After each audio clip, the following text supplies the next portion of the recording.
안녕하세요. 교보제형 언노운입니다. 이번 시간은 룸 클리어링에 대해서 간단하게 설명하는 시간을 가지겠습니다.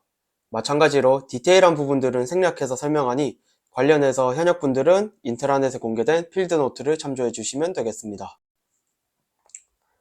룸 클리어링에 앞서 우리는 격실에 대해서 간단하게 알고 그에 맞게 대응을 할 수 있어야 합니다.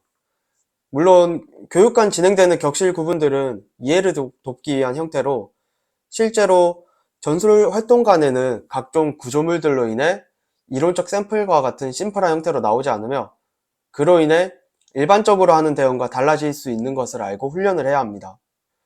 결국에는 격실 구분들에 따른 가구와 구조물 그리고 적상황과 민간 상황에 따라 대응할 수 있는 것을 목표로 하여 차근차근 단계적으로 훈련을 해야 한다는 것입니다. 화면에 보이는 형태는 출입문이 룸 가운데에 위치한 센터패드룸입니다. 한쪽이 치우쳐져 있어도 문의 위치가 양쪽 코너에서 2m 이상 이격되어 있으면 마찬가지로 센터패드룸으로 적용 가능하며 나에게 즉각적으로 위협을 할 수 있는 사람이 총기를 들고 대기할 수 있는 공간을 최소 2m부터로 적용하기 때문입니다. 코너패드룸은 출입문이 한쪽으로 치우쳐진 형태로 위치에 따라 포지티브와 네거티브로 나눠지고 이는 출입문 어디에 서느냐에 따라서도 달라집니다. 지금 보는 형태는 포지티브 코너 패드룸으로 엔트리 포인트에서 격실 안을 봤을 때 벽이 바로 보입니다. 다음은 포지티브의 반대인 네거티브 코너 패드룸으로 엔트리 포인트에서 벽이 아닌 격실 내부가 보이는 형태입니다. 박스 쉐이프드 룸으로 단순한 사각형의 형태를 가진 격실로 전술 환경에서 가장 일반적인 유형의 룸 중에 하나입니다.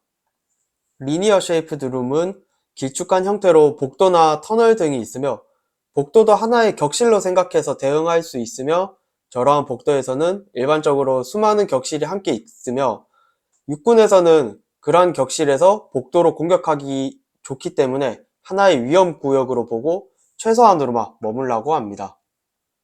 L-쉐이프드 룸은 L자형 격실로 리니어 쉐이프드 룸이 두 개가 연결된 것으로 생각하고 접근하면 됩니다. 격실 구분에서 소개한 것들 이외로는 항공기, 극장, 체육관, 버스, 지하철, 터널, 선박이나 각종 특수 구조물들을 어드밴스드 타겟이라고 합니다. 앞서 본 다양한 격실의 형태처럼 격실은 모두 같은 구조가 아니며 작은 방이나 중간 크기, 큰 방 등 크기와 모양도 다양하게 나눠집니다. 그렇지만 지금 보는 화면처럼 대개 다음과 같은 특징을 가지고 있습니다. 먼저 엔트리 포인트는 격실 진입이 시작되거나 격실 외부에서 내부를 스캔하는 지점입니다.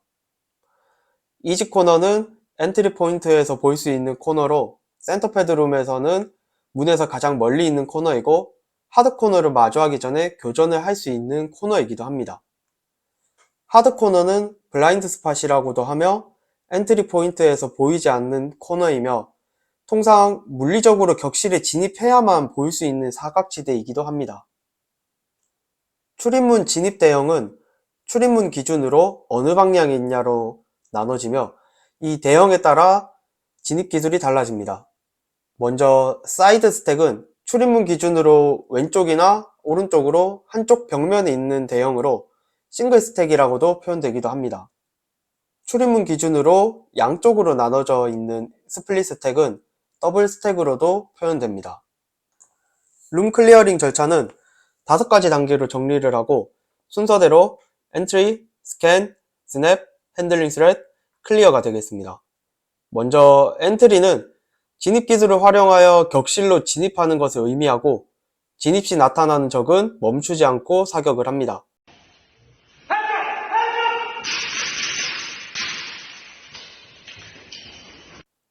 그리고 진입하기 전에 우선되어야 하는 것은 해당 격실을 진입할지 말지 판단하는 것이며 만약 열린 문이면 내부 확인을 먼저 해야 할 것입니다. 진입한 뒤 통상 PT와 2번은 가장 먼저 하드코너를 확인하고 이어서 반대편 아군 총구 앞 1피트까지 스캔을 합니다. 스냅은 위협을 잡는 것으로 스캔을 하면서 위협을 확인하고 반대편 아군 총구 앞까지 스캔을 한 뒤에 위협 순위에 따라 총구로 위협을 스냅합니다. 위협의 순위는 탱고, 언노운, 바리케이드, 오픈도어, 클로스도어 순으로 먼저 탱고는 식별된 위협으로 사람 또는 사물이 되겠습니다. 나와 팀원 또는 인질이나 다른 신원 미상자를 공격하려고 하는 대상이거나 작전 이전 명확하게 적이라고 알려진 대상이 되겠습니다. 그리고 탱고는 스냅하기 전에 엔트리부터 스캔하는 과정에 바로바로 쏴서 무력화를 시킵니다.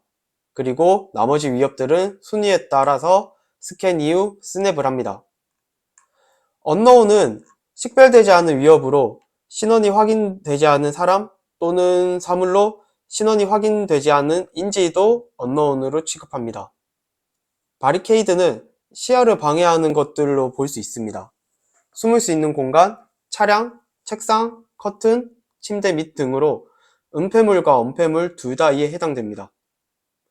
오픈도어는 격실 내부에 새로운 격실이 있다는 것으로 추가로 룸 클리어링을 해야 하고, 클로스도어도 마찬가지이고 클로스도어는 내부 식별이 제한되고 문 뒤에 위협 확인 제한, 잠긴 경우 브리칭 소요도 발생하게 됩니다. 스냅을 하는 방법에는 크게 두 가지로 먼저 나한테 가장 가까운 표적을 잡는 섹터링이 있습니다. 그리고 더 많은 각을 확보할 수 있는 표적을 잡는 앵글링이 있습니다. 크게 이 두 가지로 나눠지지만 실제로는 섹터링과 앵글링을 동시에 사용하게 되고, 실제 격실에 들어가게 되면 내부 환경도 각종 가구와 탱거와 언노운 등 여러 위협들이 섞여 있어 복잡한 환경을 맞이하게 될 것입니다. 핸들링 스렛은 스냅을 한 위협을 처리하는 것으로 언노운이 있다면 신원을 확인하고, 바리케이드면 뒤를 확인하고, 문이 있다면 내부 확인 등 상황에 따라 필요한 조치를 하면 되겠습니다. 그리고 이러한 위협을 처리할 때는 본인의 자리에서 이동할 필요가 있으며 이때도 필요에 따라 무빙콜을 해줍니다. 마지막으로 클리어는 위협을 핸들링하여 말 그대로 클리어하는 것입니다. 자세한 설명은 생략하겠습니다.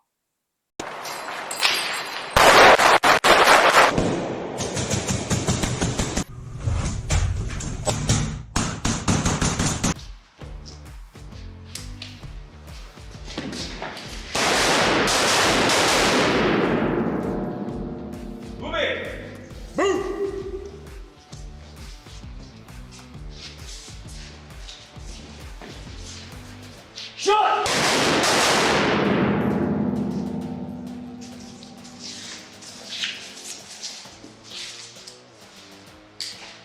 Clear. Last room.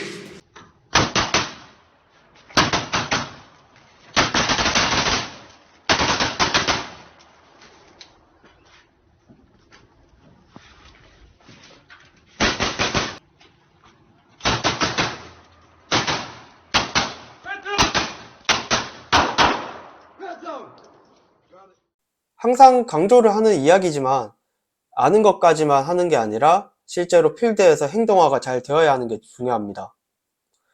그리고 영상 초반부에 이야기를 한 것처럼 실제 맞이할 지형은 교육에서 보여주는 단순한 이론적 샘플 상황이 아닙니다.